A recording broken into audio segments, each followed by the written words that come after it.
I thought. Would you mind just taking a couple questions real quick? Sure. Oh, my man, thank you so much. Here is your super dope CLA microphone special. That's fun. Two questions. Go ahead. Okay, I'm here with CLA, Chris Lord-Alge, the man himself. Number one, what got you started in the biz mixing? It's a simple answer. If you love music, you love finding out how it's made, that's where it all started. And if you stick with it and take it seriously, you might eventually get somewhere. So you just have to have the confidence. That's all it really is. And maybe a bit of talent, my belt. As the industry shifts, you pivoted every single time. What's your secret to that? I don't really think the industry shifts. Music never changes for me, just the gear changes. So it's all about, okay, how's that going to work for me? And I really think that the industry's not pivoting. It's just, okay, it's finding it trickier to monetize what you do. But look, if you make things sound great and you make people happy, you focus on making the artist happy and making the music sound great, everything falls into place. You just follow the trends into what you like. Right. I don't necessarily agree with a lot of this stuff, but I find my own way. So Yes. and I think that's how people should do it. Whether it's stereo or Atmos or this or that or digital or analog or whatever, hey, if it works in your workflow, give it a shot. We have worked with some of the same people, including, but not limited to, Kenny Babyface Edmonds. I was with him for over a decade as his music director. Okay. I'm sure you had mixed some. I know an MD job is very important. Yeah. On a tour, I deal with a lot of MDs for a lot of the big bands, and I give them a lot of credit for running that show. That's right. It's also being a player, but also being a conductor for a team of musicians. So That's right. I'm kind of like the MD for all mixing. I was just going to say that because when they bring the project to you, what happens next? You get handed a project by the biggest stars. What do you do? I just do what I Just do. do what you do. Yeah, it doesn't matter who they are. We treat them all the same. How do you handle revisions? Quickly. There's not that many I do. Of course. Like what? At this point, never. Well, revisions are simple as long as you have them articulated the right way, and as long as when you send a revised version back, you show them what revisions you make. When you're not twiddling knobs, what do you love to do most? I like to be the Switzerland mouth biking. I love that. There you go. Thank you so There you much, go. man. You are the man. Hey, I'm here with Daniel Asadi with the Career Musician Podcast. You've seen him online, and wow, so many things to ask, but what was your first instrument? Percussion, drums, keys, what, like, how did you get started? Piano. I learned piano, Russian teacher, so it was a lot of staccato. I was 5 years old, and so that eventually led me into other avenues of music. So that's why you're crushing the MPC. It's nuts, like we're watching you play the MPC, you play like a classical pianist. That makes sense, huh? Yeah, exactly. Tell us a little bit about, for those who may not know, although it's hard to not know, tell us a little bit about your background, your cultural roots and whatnot. Yeah, so I go by artist name Asadi, that's my last name. Yep. I'm a Persian American producer and live artist. Those were my strong Middle Eastern foundation in my electronic music. So normally when you see me live performing my music, you would see me play at least 2 instruments behind me, up to like 10 behind me. I developed a following out of making videos on Instagram, YouTube, Facebook, TikTok to showcase what I do live. And I also have my production and lineups on Spotify. So yeah, I just developed this following that has a strong passion for lack of a better term, the next generation of Middle Eastern music, and more so Middle Eastern music for the entire world to accept and appreciate. And I love how you bring those influences into everything you do, and you present it in such a viable way that everybody can kind of relate to and understand. Yes, thank you. I appreciate that. Yeah. A great example of something that I aspired to accomplish is Bob Marley with Jamaica, where people think of the country of Jamaica, they think of Bob Marley. But they think of reggae music, traditional reggae music, they think of Bob Marley. And I think it's because Bob Marley reconstructed it in a way where the rest of the world can really understand and appreciate. And because of him, I think the Jamaican music kind of reached its potential that it can today. That's right. That's what I'm trying to do with Middle Eastern music, because of the last 2 decades and what's politically been going on and what the mass media has been covering. Yes. People haven't really had the patience to think, hey, we have our own music, we have our own culture, and so it's actually pretty fucking badass. It is fucking badass. So yeah, man. I'm trying to really push for that, and hopefully we had a Latin wave, we had a K-pop wave, and my predictions, as long as everything's slowing down as far as born with there might be a Middle Eastern wave coming. So I think that's pretty dope. And I could be I was gonna say, I contributors. I think you're spearheading it. If we're honest, man. Yeah. You studied with a Russian piano teacher. Correct. Yeah. Where was that, and how did that all come about? I was just in my hometown of Columbus, Ohio. Okay. Yeah, my parents were always really supportive of me learning music. Okay. And so when I was 5 years old, I was just learning piano. That's it. Yeah. Man.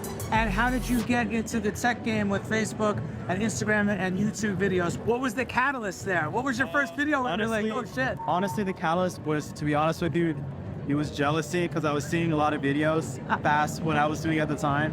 And I was just like, Yeah. yo, I can do that shit. I started doing it like 18, 19 years old. Yeah. Pushing forward it. And you're young still. What are you, 20 something? I'm 27. Yeah, absolutely. And how do you get to some of those exotic locations to shoot some of your badass videos, bro?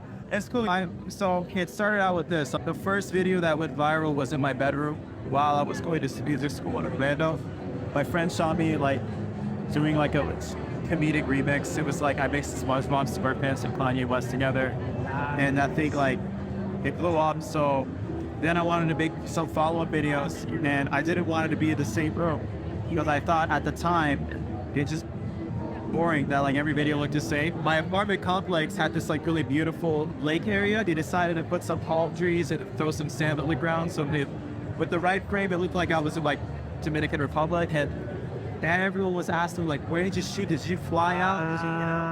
And then I started realizing like, there's actually something really cool about traveling to all these different locations and doing a video. So I started getting really passionate into doing that. Then I went to a forest in Orlando. And then when I left Orlando, I went to LA.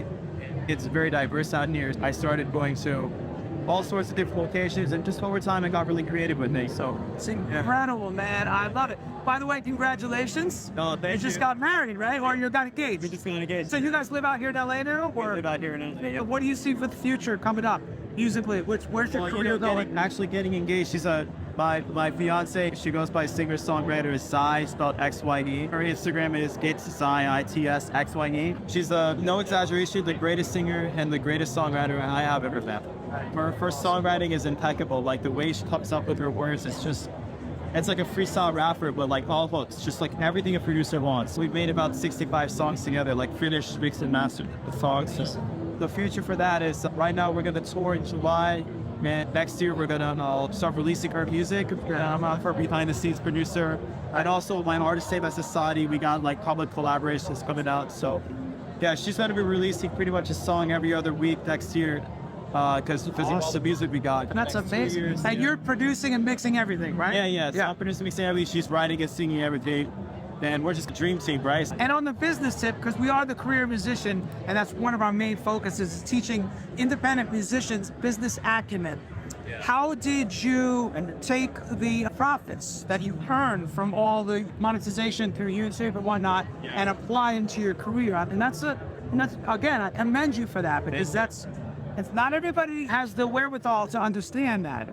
Yeah, I honestly, because I'm a musician, what I do, I have to love. I'm not doing it because it's the right business move. If I was doing that sort of thing, I would have got into something a little smarter business-wise. So I think within music, people forget that you have to still remember not to get carried away with doing things because you think there's more money in it. Being born in America, from the start, there's never been a proven market where Middle Eastern music is something that is a profitable industry that I could be in this country.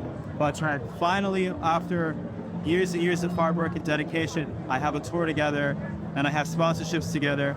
But it was just years of hustling online, making the greatest video of all time, and then topping that video week after week, and not getting lazy with it, man. Like, it doesn't have to be traveling from city to or traveling to all these remote locations. That's not the secret. That's just what I attach to my brand. It could just be a black backdrop and then a white backdrop, and then that's it. Just be creative. Just get creative. Yeah. But what my specific route I chose that really resonated with what I could get the most output out of for my input naturally was creating epic videos, performing my instruments, and also making what I love to make consistently. So I guess the generic advice is do what you love to do, but work your ass off doing it. And if you want to know specifically what I did, it was just I was staying consistent with videos. When Facebook fell off, I went to Instagram. I was staying consistent with videos. When Instagram brought in Reels, that started helping me. And then TikTok, and then Instant Shorts, or whatever it is, whatever platform is allowing you access For sure. to the public. Yeah. Over time, because my videos have been so clean and consistent. Yes. I have been getting emails slowly from companies to get sponsorships in. And so I would just keep negotiating those. And because I kept growing my following and fishing for more growth on my page, I could keep coming back and countering for a higher value. That's right. So That's right. my advice, don't be afraid to negotiate. They know you're musicians. If they really want to work with you, like, they'll counter. That's If right. they don't want to work with you, they won't work with you. Amen, bro. I always say discipline equals freedom. Yeah. And you are definitely exuding that. Thank you. Crushing it. Just to finish it, I started off with just getting a piece of gear and doing 4 videos for it. And then I was like doing one video with one piece of gear and getting paid a lot of money for it, just for that one video. So it took a long time to do that. To build that. That was my route. It has to make sense. Like, I could have way more preferred selling beats online or doing all sorts of other gigs, but for me, it was content creation. That was my game. I love it. But you chose you. You chose to be true to your voice and your vision. Exactly. And it's flourishing, man. Kudos to you, brother. Man, absolutely. Hey, yeah, absolutely. I'm Nomad with the Career Musician. This is Eric G with the Career Musician. I have a long history. I've been in the game for over 30 years. Yeah. I work with people like David Foster, Babyface, Celine Dion, Justin Bieber, the list goes on. That's awesome. But yeah, man, giving it back. Yeah, bro. Shoes one. Absolutely. Man, no, you're crushing it, dog. You're an artist.